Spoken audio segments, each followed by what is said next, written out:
I'm here with Adam from Kingdom Death, and I'm super looking forward to this at all, a bunch. I don't know, so I'm just still starstruck.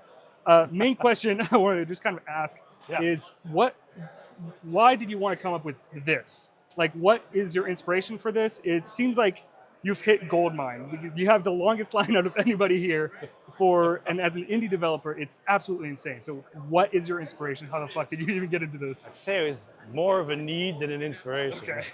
Had to make it. All right. Grew up in the 80s and the 90s, huge nerd, loved anime, board games, big Warhammer fan. And I remember working, I worked as a graphic designer in the city, different places, and I was thinking like, how hard could it be to make my own board game, right? It couldn't be too bad. Much easier now than it was then. Finding sculptors back in the day was like nearly impossible. Right. Now everyone's got ZBrush. Easy peasy. You just go license someone's like Patreon collection. Right. Much easier. But yeah, I think the creation is very addictive. Right. And then once the ball started to get rolling, I became very enamored with exploring Kingdom Death. Yeah. And my creation process, I don't think is that special or that unique. I don't like write absolutely everything out from the top to the bottom. Instead, I start with like, a small thing, like a lantern in the darkness. And I just sort of explore. And I initially started with some very solid game building rules that even at the time of writing them, I didn't really fully understand, but they serve as a basis to like answer a lot of questions as I go forward. Okay. The reason it's a boss battler game instead of a dungeon crawl is twofold. One, I wanted to have a game that allowed me to fund the sculpt of these big monsters for a future dungeon crawl. So I was like, okay, well, if I focus the game on the bosses, then all I need is the bosses, and it's a little bit more of a manageable project. That's what I thought. Right. 2007, manageable project, right? And the second part was as I analyzed what I love about the games and the game types that really spoke to me. I'm a New Yorker, so there's a bit of liberal sarcasm that goes to everything. I focused on the parts of the experience that I didn't like or I didn't feel worked. And a lot of dungeon crawlers and war games are, I think, a victim of a type of gameplay where it's sort of like spotlight based. So if you're a dungeon crawler, as you're playing, the map gets bigger, but you're still only focused on a very small part of the board. Right. And towards the end of that, adventure, you have so much on the table, and all of it is irrelevant, which is a strange kind of gameplay loop, right? And then similarly on the wargaming side, you spend ages setting up your battle lines, 4 or 5 hours, and you're ready to go. And then as the game goes, you have less and less decisions. The board becomes less meaningful. And so, making it more focused on the boss fight was a way to kind of solve some of those gameplay design issues and also service that I wanted to focus on monsters first so I could afford to create them. So, it's kind of like designing within restrictions that you create. You'll often find like really interesting ways through. Yeah. And the game, narrative in the world is similar kind of ethos. Gotcha. Decided no magic, Yep. no undead, which I fucking love. Give me a good like White Lord and a necromancer. Oh! But I was like, none of that. And then I wanted to have a monster that ate knowledge. Right. And I was like, well, if you have a monster that's eating knowledge and history, what does that do for the world? What happens? And that kind of was just like the genesis that sort of spread into all of this. That's fucking awesome. Yeah. Definitely more of a need than a want. I was like, I need to make this. I can believe it, and thank you for making it, because I pester him and all my friends like, come on, please come over, because I just can't stop talking about Glad it. you're enjoying it. One of the things that I love about it, though, is just how essentially simple it is. Yeah. You have hit locations, and then you have AI. You have two things you have to worry about, essentially. How did you come up with that, and how difficult is it to make it balanced? I wanted to make a self-running system. As in my gaming group, This is now many years ago.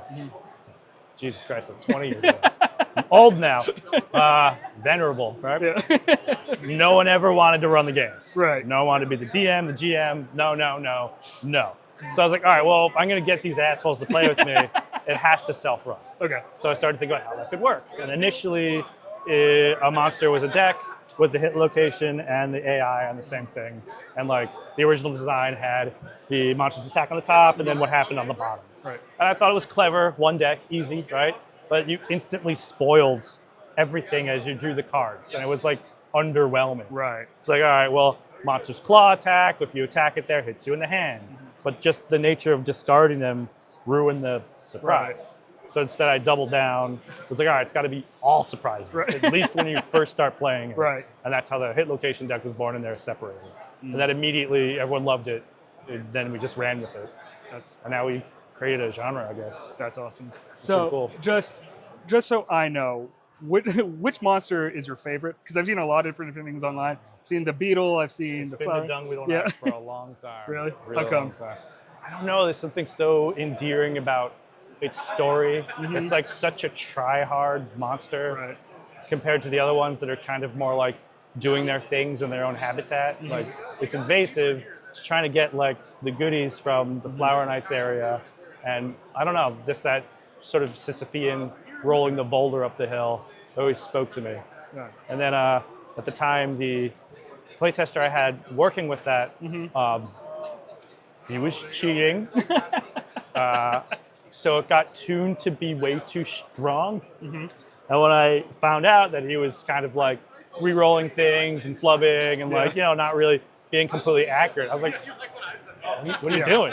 And he looked at me, he was like, people are going to play like this. And you said you wanted it to be hard, right? So we have to find that sweet spot. I was like, well, it's kind of too late to detune it. So I guess he's just going to hit like a fucking truck. That's it. Out he goes. All right. Well, super cool. You can definitely tell when you're playing, and as more monsters come out, you've kind of evolved the rules. Have you always had like these thoughts about, especially with like the gambler's chest, you have all like these seed patterns and all that, and did you always have that idea going into creating the core box set, or is that something you discovered further on, like, hey, I want to add this, or was it just kind of, was the seed already planted? It really felt like when we finished the first round of expansions that we had kind of done everything we could with this system at that point in time. And so when the Gambler's Chest continued to go through its scope creep and design process, and I realized that these systems that we were working on and playtesting, I didn't want them to feel throwaway. That's when sort of the seed for having a better architecture for everything came into play. And that took a long time for us to feel like it was right. Now that it's there, I mean, you guys haven't really seen it yet because like it's baked into the new products. Like the initial DNA has been rewritten, Right. so it's there. But it's really opened up the design space a hell of a lot more. Nice. And now it's like, well, we can have this, which would normally be game breaking because we know it's going to be a pillar card. And now pillar cards are going to either be optional or something that someone has randomly floated into that campaign. So it's like, enjoy that campaign and those challenges as a separate part of your overall experience. Gotcha. And that made more sense. Very cool. I've got 2 more questions for you. Is that all right? Yeah. All right. So, first question I had was the next biggest expansion, the Settlements of Death, I believe. Campaigns of Death? Yes. Is there any? What exactly is it? Is it going to be as big as Gambler's Chest? No. Is it? Okay. God, no. No. I think the Gambler's Chest, like, I know there's no like award or anything or ledger, but it's definitely got to be the biggest board game expansion anyone's ever made. So I can't personally think of anything else. Yeah. Maybe I'm wrong. But it's insane. It's insane. Like Andy was putting the display together, and he was just like, I own this, and there's so much in here. This is insane. Yeah. Well, yeah. All right. No, it won't be that big. Okay. Gotcha. It'll feel big because it's touching on a lot of the old monsters and cleaning things up and kind of revisiting like those 12 initial expansions. And then it has 5 campaigns in it. And the campaigns, if you played the Squire campaign in the Black Knights, Yes. or at least looked at it, Yes. yeah. So those are our format for the short campaigns. Okay. It's punchy. The kind of options you get are baked into the text. So it's just like, enjoy this, it flows, let's move on. And then we have the 3, much bigger campaigns that are in there too. And those are core monster, plus innovations, Right. some unique settlement events, disorders, fighting arts. It's like it's like the bone broth and then the flavoring, and all of the ingredients are your quarry and nemesis monsters, the things that you already have in your collection. Gotcha. All right. That's super cool. So I think it's hard to say. I think it'll feel very big, but in actuality, it's not as much work, thankfully, as Gambler's Chest expansion. Yeah, because when I got Gambler's Chest, I was like, this is an entirely different game. Yeah, like why is this game so fucking big? It's nuts. And a lot of, making those 2 projects at the same time was important so that it would all harmonize as we, continue to move forward with our content. Perfect. We want to ensure that when someone picks something up, it becomes part of their collection. It's valuable. Right. And they can continue to play with it as long as they want to continue adventuring in the darkness. Awesome. All right, final question. Yeah. It's kind of an understatement to kind of see that you're not successful. You are 100% successful. It's absolutely insane. What can you attribute to that? Like, you have a lot of themes that other developers seem to shy away from. The sexuality, the death, the gruesomeness. Do you think that's part of why people love this? Sex and death, fucking rules. Like, come on. I was talking to Anna, and things change, especially as your parents, and stuff becomes more and less acceptable. And I'm like, what are we gonna do if like heavy metal's out? Yeah. Fuck. You got like a babe on a skull. Like, shit. Like, what are we gonna tell our son to say at school? Oh no. But as far as attributing to success, I think that as the lead, I focus on creation before the business. Gotcha. Probably to a fault. And I know that I'm really testing the limits of people's patience with as long as it's taking with things. And I feel that pressure. I understand it. Right. I feel like we are now the turtle of the race. It's slow, it's steady. We're getting there. But, not everyone has like the latitude to be like, yeah, I can wait this long for it. Like, no, I would like it now, please. Yeah. I get it. Yeah. But we've done the opposite to what a lot of our peers have done when presented with similar challenges over and over again. The most recent one is the tariffs. Right. A lot of people were like, sorry, we can't absorb this. There's your tariff tax. We're moving on. Yeah. No, we're gonna tank that. Yeah. And to help offset it, we'll put a ridiculous overpriced item in the store every month. And our sales have been up from that, which is like cool. Like, I appreciate it. Like, please don't, overdo it. Yeah. Obviously. And when, working on the Gambler's Chest expansion especially, we could have taken V1 or V2 and got it out there. I think everyone would have been fine. But instead, we doubled down, made sure it was what we wanted to present, for better or worse. Yeah. And in the very beginning, we released the initial game to the first wave of Kickstarters, backers, and we had about 4,000 games left. And just crunching the numbers at the time, we're like, we can't possibly continue to sell these for $100 each. It costs over $100 to produce one. Yeah.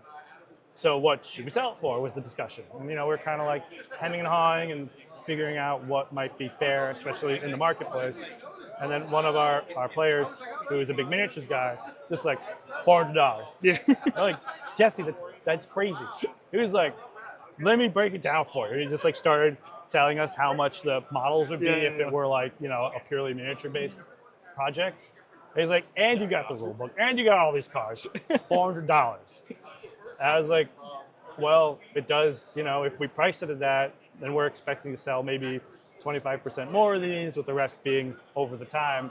That would allow us to continue existing. Right. So let's do it. So we did that. And that was a sort of a means of survival at the time, but that shut us out from distributors. Right. No distributor wanted to pick up a $400 game. No, thank you. They're like, we'll take 1 or 2 and see how it goes. I was like, do you have any way of policing people from just putting this on eBay for less? They're like, yes, but no, not really. I was like, all right. So instead, we ended up a direct-to-customer business, which has put us in a very, strong position because I don't need any of the outsiding fulfillment channels to reach people. They just come to us. Again, the opposite, right? Yeah. So I think very often doing the opposite of the conventional wisdom can lead to success. Yeah, and you're definitely an artist first, and it shows. And that is, in my opinion, is truly why you're as big as you are. I mean, Like it might be controversy, but take your time with your future things. I'm now like I'm getting closer and closer to like registering a like guaranteed no AI generative like badge or something I can put on my product and be like, because we guarantee that there's no generative ChatGPT, DeepSeek, any of this shit in our project, we're charging 10% more. Thank you. You know, like stand fucking behind it. Like 100%.